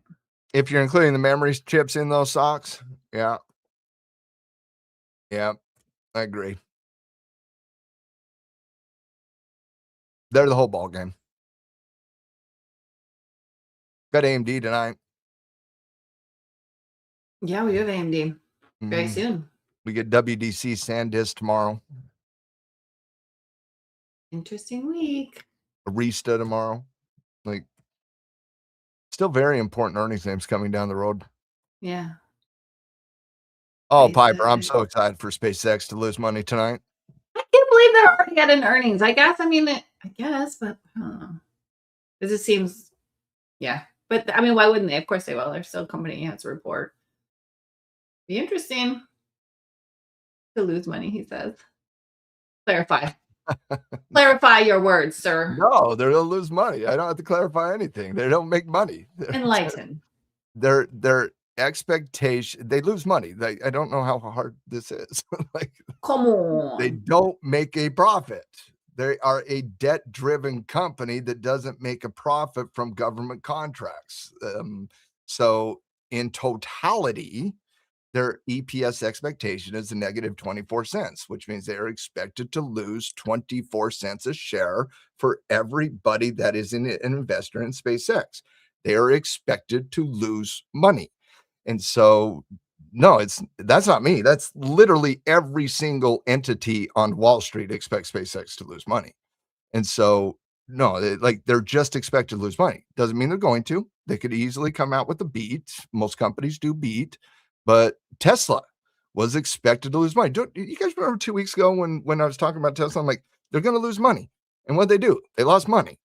So yes, SpaceX is going to lose money. Yes, 100%. They're going to lose money tonight. Doesn't mean they go down. Doesn't mean they go down. There's a difference in analysis. That is an expectation. Thank you, Ace, for keeping us away from shorting in the uptrend. Can I get Hey, a my long got secondary triggered, and thinker on I'm that just one? about to scale at the high. I feel like me and Ace have to talk bears off the ledge every now and then. I was very tight on my scalp earlier, and I just got my scale at the high. We just broke high on NASDAQ again. Yes, is All right behind it. Yeah, let's go. Well, I meant to trade the ES, but I'll trade the NASDAQ here. Yeah. We're not giving this any room. Playing the bar. I got in on the break of the 5 minute couple candles ago. So I have my stop is just inside profit now on my remaining position under the candle we're currently forming. Lost my shirt on Tesla. Wait. Nice hold, Piper. Kudos to Who you, was it? man. Sinister that wanted the loss? Take this breakout and hope it fakes out. Yeah. Hopefully he's losing nicely. Hopefully you shorted this pump. Maybe long the top here. Nice, Ricky. Well done. Yeah, I definitely did not overstay my short, and that was a beautiful pullback that we experienced in the early power hour to get this pump here right now. That was a crazy hold. Maybe one time ever have I held a trade from open to close in the scope of it being a day trade for a prop account. Maybe one time in 5 years. That's something that I want to get better at, is holding long term. And I've held, swing trade, but not like that's different though. lots. Cheers, Piper. That is a crazy hold to hold that entire trend. Oh, well done. Well done. That is awesome. Yeah, that's awesome. Training the right muscles, man. This was the day to do it. Like this training day, beautiful. To tell Sinister, he hasn't made more money. You can't. We talked about taking the long. You should have shorted when we longed, but I don't know what to do now because we're pumping right now. So I wonder if we can't. 30K seems. I'm getting 30 or I'm getting nothing. All right, I'm gonna put my runner at 30. All right, let's go. There. Let's go. Like this is a stat. You're not even scaling. I scaled. Nah. Okay. Oh, stopped out in the short. Yeah. That short was very short-lived. That short was so part of it too is like the context that we're in. And so if you look back, like Matt did when we were talking about the day that we're having earlier, he was showing the long opportunities throughout the day, and they were little blips. They were a couple of 1 to 3 5-minute candles of a pullback / consolidation, and then a breakout. And so for me, when we saw half an hour ago 2 5-minute bars down, and then it was wicking, that is in alignment with the context of the day today. And so in my mind, like we haven't broke that yet. So it was an opportunity to join the next pump up. That being said, being careful because it's the end of the day, but yeah, I don't think there's a great trade here. Yeah. I think long now, Sinister, you can be in trouble. That's what I told him. I said, take the long on the breakout and hope it fakes out. That's your hope. That was on point with that. Or excuse me, take the short on the breakout that we're trading the breakout. Counter trend it. Yeah. This short now might win. We're getting closer to the end. There might be a wick on this.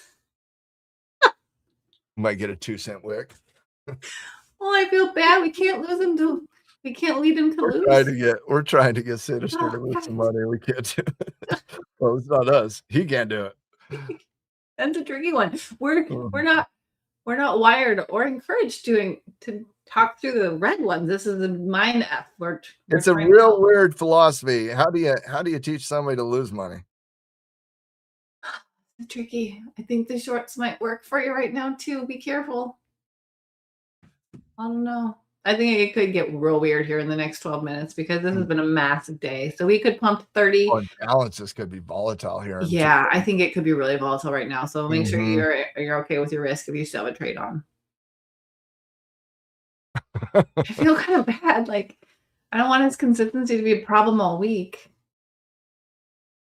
Sorry, Sinister. Best wishes at losing.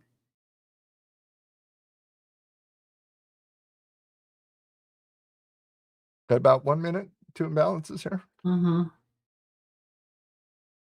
Yeah, didn't get to my stop out yet. Close. Oh, there you go. You could whittle down some fees.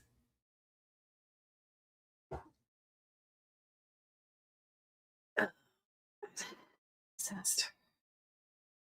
I All right. haven't got This myself that trade's gonna be money. made or this thing's gonna be made or broken in about Yeah. 1 minute on imbalances. Yep. It did take out the liquidity on that pivot and then some sells here. So let me see if she can power to the top or what. I could see either direction working. So if you're in a trade, just commit to your risk. By the way, the weird part of today, not the weird part, but the powerful part of today is there isn't one index that is not there's imbalances. There is not one index that is not doing similar things today. Whether you're talking about small and mid cap companies out of the Russell 2000 or economically sensitive companies out of the Dow or the general barometer of the ES or the aggressive growth areas of the NASDAQ, anybody who had like I was debating a bunch of traders what the best index look was going into today yesterday, Mm-hmm. and you could make compelling arguments. I chose the NASDAQ for catch-up reasons, but, like, you could have chosen any of the indexes because they were all looking very good from a longer term perspective, and that's honestly it's playing a role in how I see the longer term breakout here because it's not just one area of the market supporting it. Like, you look at a heat map today, I don't know how often you guys, look at heat maps. I I like have it. a tendency to look at heat maps every day. I like to get a lay of the land look at the market, and you look at a heat map today, everything's She's so golden. pretty and Dude, organic. fantastic, just Woo. absolutely fantastic. You look at it over the last week, the only red there, that was Apple's earnings day. Ouch. Cyclical down. It is clear aggressive is ready to move. Very clear aggressive is ready to move. Dude. Pretty interesting. Another Mm-hmm. thing I like to do is to kind of look at, okay, what were the areas of the market doing really, really good 3 months ago? Ooh, I Finance. don't look at this. Oh, yeah, this is kind of the grouping performance of sectors. You can kind of Uh-huh. see rotation over time. So, like, finance, healthcare, real estate, industrials, all kind of the best areas of the market over the last 3 months. Technology in the last week's up 8%. In the last 3 months, it was up 12, which means 66% of the overall 3-month performance is just in the last, like, 2 days on the Nasdaq. I feel that. That's catch up. Ooh. And ultimately, you see the last month, energy, energy, energy, energy. Look at now technology. Technology is the best performer in the last week, the best performer today, the Mhm. second best over the last month, and now they're the second best over the last 3 months. If we were to do this exact same thing last week, they were in the bottom 3 of sector analysis. Mm. That's the catch up. And so when you're looking at these types of things, there's a variety of different ways you can kind of understand that environment. And I'm a big fan of looking at those heat maps to have an understanding of, okay, what's happening out there? Is this Mhm. just one area of the market moving, or is this a broad-based movement out there? If it's one area of the market moving, you see it through sector rotation lens. And for 3 months, it was AI trade rotating into cyclical areas of the market. slightly but surely nonstop over time. Right now, over the last 2 to 3 days, you're seeing a lot of rotation coming from areas of the market that have been pretty decent recently, now firmly into the Nasdaq. And so you're definitely seeing some rotation back up into the Nasdaq, and the broad market support. It looks pretty good. It's a good overview, and that Ace had a great point about financials. If financials hold, then supports the bull case on the bigger time frame, fundamental undercarriage of it all. Good point. Uh, Finance is one of the best areas of the market. Like, when you look at finance just specifically today, like, this thing's cooking. Yeah. When you Dang. look at it on the weekly chart, that thing just broke out of all-time highs at the very beginning of earnings season. Look at it on the longer term side of the equation, that just broke out and established a new trend. Like, finance looks great. Finance has been in a really good bullish conversation for the better part of the last 2 months. But you can look at finance, healthcare, industrial, and you'll see a very similar response over the last 2 to 3 Trending. months, slowly but surely, bullish uptrends. When you look Mhm. at other areas of the market, they were down. That's because we were seeing rotation. Now you're seeing the opposite, when it's kind of flowing back into technology, and that's really kind of leading the charge here. Mhm. Ooh, we putting a wick on this day. Yeah, you get a 10-cent wick against a 100-point move. We need something. It's Gotta give something. the Bears Easy gotta give the baby. Bears something to hope for. Yeah. It counts. I will have interest in a fade on the overnight session. Like, Yeah. I could kinda see a little profit taking going into the Asian market, and so I am interested in that tonight. Um, I'd be a little surprised to see the continuation of that bull move going into the cash open tomorrow. Mhm. This has just been a massive move. Just today, just this week. It's just really, really impressive. Mhm. Oh, God, sinister. I told you along. This is if he oh no. Ace has a good point. I'm just throwing some crazy town orders on GC, like full size gold. Mm, I mean, that could get you into even that more could do it. trouble. That could do Um, it. maybe we shouldn't have. Maybe he could monkey around there and get in more trouble too, though. You might just It seems like every piece of advice we give him, he just compounds the problem. you're just gonna have to really do well the next few days and make yeah, sorry. Straight through it, my friend. Trade Straight through it. through it. Just keep winning, and before you know it, you'll pass. Straight through Just it. let this day be a day where you're a boss trader, even when you're trying to lose, and carry on that trend all week, and you'll be fine. See, I would love, like, 20 more minutes here. Ugh. Oh, she's sinking. I don't know. I want to take another trade. I scalped the short and I Oh, scalped the I'm long, done and for the day. yeah, we're at time. 4 minutes. Yeah, I'm done for the day. Yeah, I'll wake up for well, not wake up, but I'll be around for the, Asian session and reopen. yeah. Good. Laugh it off. Just recognize that you're just a boss trader, sinister, and you're gonna keep being a boss trader, and payoff will come. Be fine.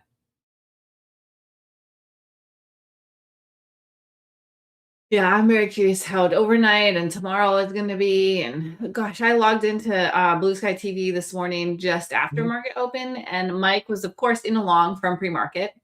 Of course. So nailed that today. Oh, I'm Oy, sure he had a banner day. dude, I got caught up with kids and breakfast, so I didn't see the end of his stream. But he was still holding. I don't even. That man is a wizard.